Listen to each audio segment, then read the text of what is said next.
nakita natin kung paano nagluksa ang mga Pilipino sa sinapit ng 44 CF members noong January 25, 2015. Pero lingid sa kaalaman ng marami, noong araw ding iyon ay may 585 pa na namatay na mga Filipino.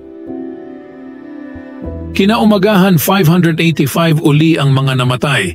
Ganon din noong Martes, Miyerkules, Huwebes, Biyernes hanggang Sabado. At buong buwan may 585 kada araw na Filipino ang namamatay. Hanggang buong taon. Sino ang killer ng 585 na Filipino kada araw? Ang nasabing killer ay walang iba kundi ang cardiovascular diseases. Ang top 20 na sanhi ng mga kamatayan ng Filipino ay cardiovascular diseases. At nangunguna dito ang heart disease, pangalawa naman ang stroke. Lahat ng sakit na may kinalaman sa cardiovascular diseases ay pagkipot ng ugat ang dahilan. Ano-ano ang mga sintomas na mararamdaman natin kapag makipot na ang ugat? Gaano nga ba karami ang ating mga ugat?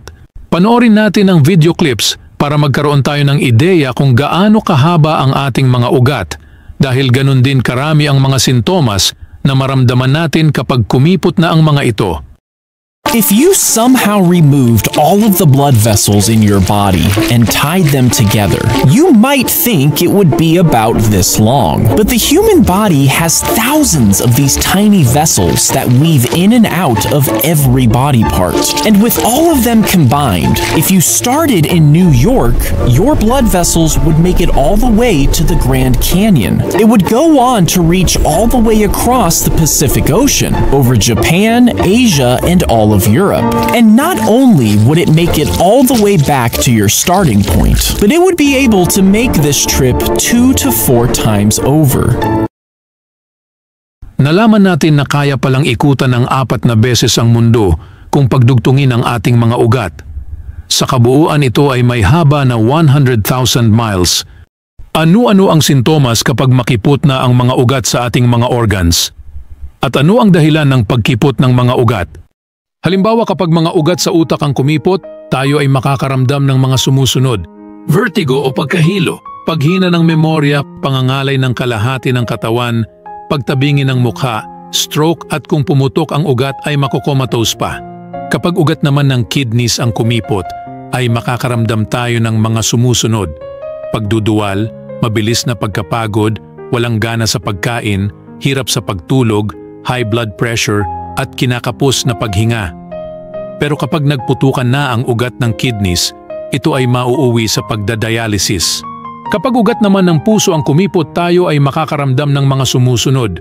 Pananakit ng dibdib, pagsikip ng paghinga, panghihina ng katawan, sumasakit na kaliwang braso na umaabot sa likod at batok, at kapag nabarahan na ang ugat ng puso, ay ito na ang heart attack. Erectile dysfunction naman ang mararanasan ng mga kalalakihan kapag ugat sa kanilang ari ang kumipot. Lahat ng ating organs ay binubuo ng mga ugat at para gumana ang mga ito ng mahusay dapat maluwag ang mga ugat nito. Pero sa kabaliktaran patuloy na kumikipot ang mga ugat sa ating mga organs at buong katawan kung kaya marami tayong sakit na dinaranas. May mabisa bang gamot para dito? Oo naman mayroon. Hindi mo ba siya makita ng malinaw? Baka naman makipot na rin ang mga ugat ng iyong mga mata? Aalamin muna natin kung ano ang dahilan ng pagkipot ng mga ugat para higit na maunawaan natin ang mahusay at mabisang lunas.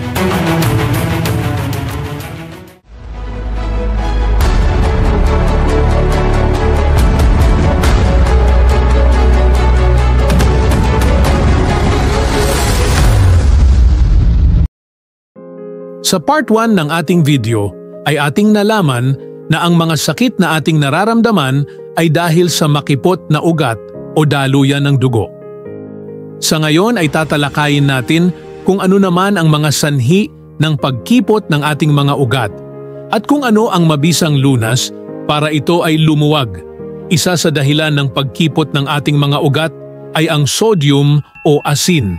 Nag-iimbak kasi ng tubig ang asin sa mga selula, kaya namamaga ang dingding ng ating mga ugat. Dahil dito ay kikipot ang ugat, kaya tumataas ang blood pressure at mahihirapan ang kidneys, puso at utak. Ang alak ay nagpapakipot din ng mga ugat sa utak, kaya nanghihina at nahihilo ang isa. Ang iba ay sa inuman pa mismo na stroke at inatake sa puso. Nagpapabagal naman ng daloy ng dugo ang sobrang asukal sa katawan. Pinalalapot kasi nito ang dugo, kaya napuputukan ng ugat ang may sobrang taas ng blood sugar. Dahil diyan ay nasisira ang retina sa mata, mga ugat ng kidneys at utak. Pero ang talagang pangunahing dahilan ng pagkipot ng ating mga ugat ay ang pagbaba ng nitric oxide sa ating katawan. Ano ba itong nitric oxide? Ang nitric oxide ay isang uri ng gas na siyang responsable sa pagpapaluwag ng mga ugat at paglilinis ng mga plaque buildup dito. Ang gas na nitric oxide ay mismong mga ugat natin ang gumagawa nito. Ang parte ng ugat na gumagawa ng nasabing gas ay tinatawag na endothelium. Ito ay kulay violet na dingding ng ating mga ugat.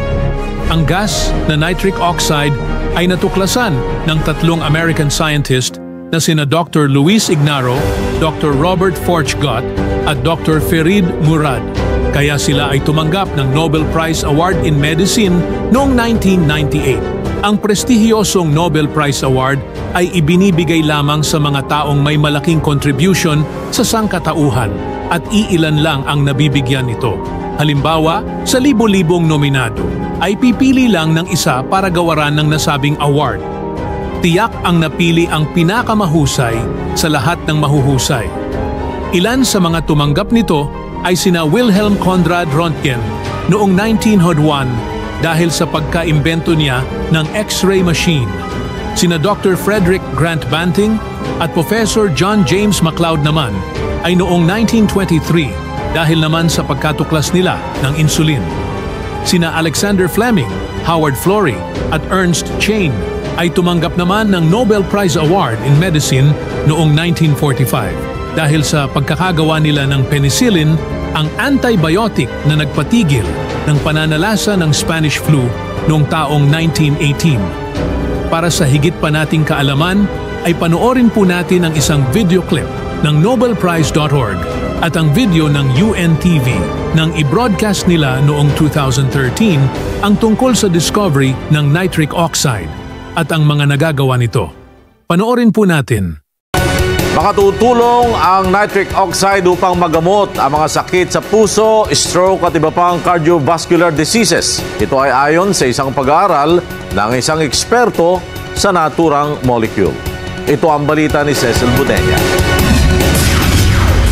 Natuklasan sa isang pag-aaral na isinagawa ni Dr. Luis Ignarro na ang nitric oxide ay makatutulong upang magamot ang cardiovascular diseases. Si Dr. Luis Ignarro ay isang American pharmacologist. Siya ang co-recipient ng Nobel Prize in Physiology or Medicine noong 1998, kasama ang biochemist na si Dr. Robert Forchgott at physician and pharmacologist na si Dr. Ferid Murad dahil sa pagtuklas ng cell signaling properties ng nitric oxide. Ang nitric oxide ay isang uri ng molecule na may chemical formula na NO. Ayon sa Vice President ng Philippine Heart Association na si Dr. Eugene Reyes, ang nitric oxide ay isang substance sa daluyan ng dugo na may signaling property na nagpapabuka ng ugat. Nitric oxide is a substance in our blood vessel that makes our blood vessel dilate or bumubuka, nagpapabuka ng ugat. Pagka healthy ang ugat mo, marami kang nitric oxide. At pagka marami kang nitric oxide, hindi nagbabara ang ugat. Totoo ang sinabi ni Dr. Eugene Reyes na kapag maraming nitric oxide, ang isang tao ay hindi mababarahan ang kaniyang ugat. Nagkakaroon lang ng pagbara dahil mababa na ang nitric oxide anupat wala nang naglilinis ng mga plaque.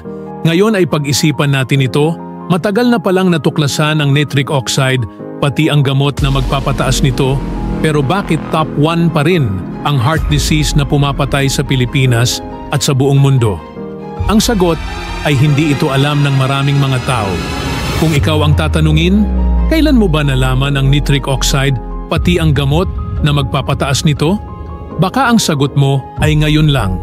Hindi rin kayang pataasin ng chemical na droga ang bumababa nating nitric oxide. Kaya kahit may maintenance drugs ka na, ay hindi pa rin gumagaling ang iyong sakit. Pag-isipan nyo ito, sa kabila ng lahat na may maintenance drugs na, may bypass surgery pa at angioplasty. Pero bakit top 1 pa rin ang heart disease at top 2 naman ang stroke na pumapatay sa Pilipinas at sa buong mundo? Ang sagot ay hindi kasi naiinom ng mga tao ang tamang gamot na magpapataas ng nitric oxide.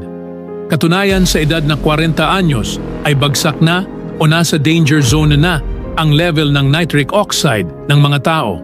Kaya sa ganitong edad na rin nakakaramdam ng mga sintomas ang mga tao at ang iba ay sa edad na rin ito na heart attack at na stroke. Kaya napakahalaga na bago pa mahuli ang lahat ay mapataas na natin ang ating bumababang nitric oxide.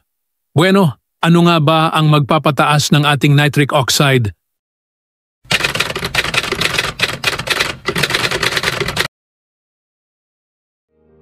Para lubos nating mauunawaan, ay atin munang aalamin kung paano ba ginagawa ng endothelium sa ugat ang nitric oxide at kung ano ang dahilan bakit ito bumababa, upang sa ganoon ay malaman natin kung paano naman pataasin ang bumababang nitric oxide. Nagagawa ng endothelium ang nitric oxide sa pamamagitan ng paggamit ng amino acid na L-arginine. Ang L-arginine ay ginagawa naman ng ating mga cells at para niya magawa ito ay kailanganin ng cells ang amino acid na L-citrulline. Ang L-citrulline naman ay nire-release ng ating intestine at liver.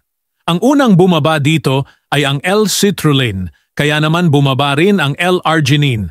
At syempre, dahil mababa ang L-arginine, kung kaya't bumaba din ang nitric oxide. Kaya pagsapit sa edad na 40, ay malaki na ang pagbaba ng L-citrulline at L-arginine sa ating katawan. Kaya sobrang baba na rin ang ating nitric oxide, ano pat marami ang inaatake sa puso at na-stroke dahil wala na tayong proteksyon. Pakinggan po natin si Dr. Ignaro nang interviewin siya ng American Journals. Is considered to be a lifesaver because it's the body's natural way of protecting against cardiovascular disease.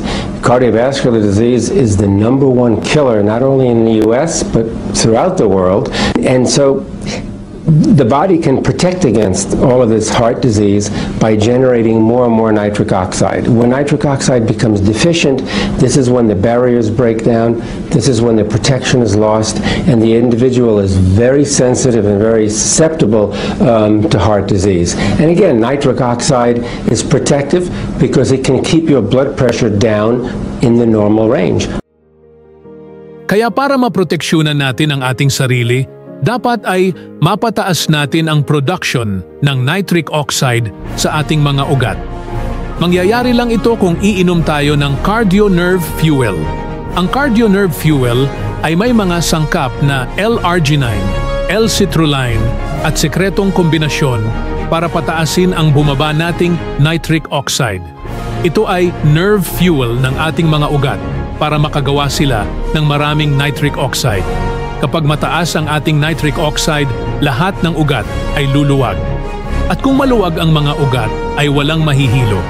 Lilinaw ang paningin, walang hormonal imbalance, walang stroke, walang heart attack, walang kidneys na masisira, walang diabetes dahil makagagawa ng sapat na insulin ang ating lapay. Hindi hihina ang memorya. Magkakaroon tayo ng mahimbing na tulog at babata ang ating mukha. Dahil kapag maluwag ang mga ugat ng ating balat, mawawala ang mga kulubot nito. Oo, mawawala ang mga nararamdaman nating sintomas na nagpapahirap sa ating katawan. Mangyayari ito kung regular kang iinom ng cardio nerve fuel. Panoorin natin ang video clip ng UNTV. Sinabi ni Dr. Reyes, kapag maraming nitric oxide ng isang tao ay hindi magkakaroon ng hypertension, stroke, heart failure at iba pang sakit.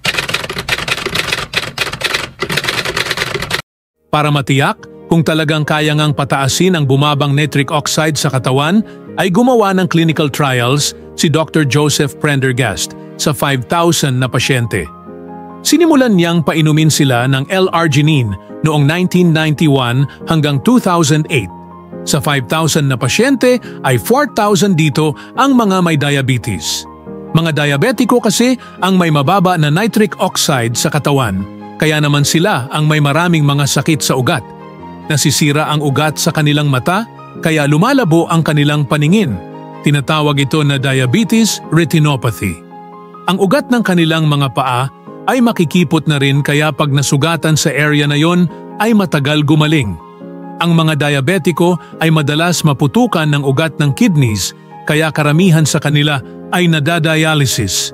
At ang sabi ng ADA, American Diabetes Association, kung may 3 diabetiko ang dalawa, ay namamatay sa heart disease at stroke. Dito sa nasabing clinical trials ay 4,000 ang diabetiko. Kaya kung susundin natin ang ratio ng ADA, ay dapat 3,000 ang mamamatay sa heart disease o kaya ay stroke. Pero nang pinainom na nga sila ng L-arginine mula 1991 hanggang 2008, sa loob ng 10 years, ay wala ni isa man sa kanila ang na-heart attack at na-stroke. Wala ni isa man sa kanila ang na-admit sa hospital at lahat sila ay humaba ang buhay. Pakinggang natin si Dr. Eugene Reyes na siyang Vice President ng Philippine Heart Association. Layunin ng Philippine Heart Association Convention na maipaalam sa mga tao na may mga gamot na pwedeng magpataas o mag-release ng nitric oxide sa katawan upang maiwasan ang heart attack at stroke. Mga gamot na to nakapagpaparelease ng nitric oxide. Yun yung alam natin. So, ang nangyayari lang is gumawa ng clinical trial na binigyan yung mga tao ng mga gamot na nagpapataas ng nitric oxide at nabawasan yung heart attack nila, nabawasan yung stroke at humaba ang buhay nila. Sa nasabing clinical trials ay 1,500 naman ang may bara sa ugat ng kanilang puso at nakaschedule na nga silang i-bypass surgery. Pero nang pinainom na sila ng L-arginine para pataasin ang kanilang nitric oxide, ay hindi na natuloy ang pag-bypass sa kanila dahil nawala na ang mga bara sa kanilang mga artery o malalaking ugat sa puso. Ang napaka-impresibong clinical trials na ito ay naidokumento ng nobelprize.org at ng pubmed.gov. At dahil sa magandang resulta ng clinical trials na ginawa ni Dr. Joseph Prendergast, siya ay ginawaran ng Father of the Year Award noong 2008 ng American Diabetes Association.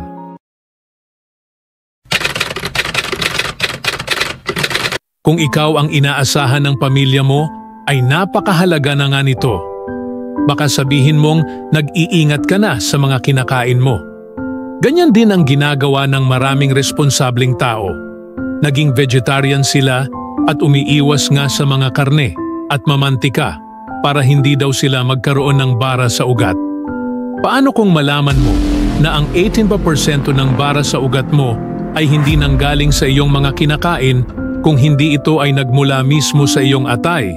Papayag ka ba na sisirain ng iyong atay para di ka magkaroon ng bara sa ugat? Ganyan nga ang nangyayari sa karamihan na umiinom ng mga statin drugs para daw mapababa ang kolesterol. Kailangang sirain ang gumagawa nito o ang iyong atay para hindi makagawa ng maraming LDL o kilala sa tawag na bad cholesterol. Dahil dyan ay marami ang may cancer sa atay kahit hindi naman umiinom ng alak. Ang totoo, tanging nitric oxide lamang natin ang makakatunaw ng bara sa ugat, kaya dapat natin itong mapataas hanggat may pagkakataon pa tayo.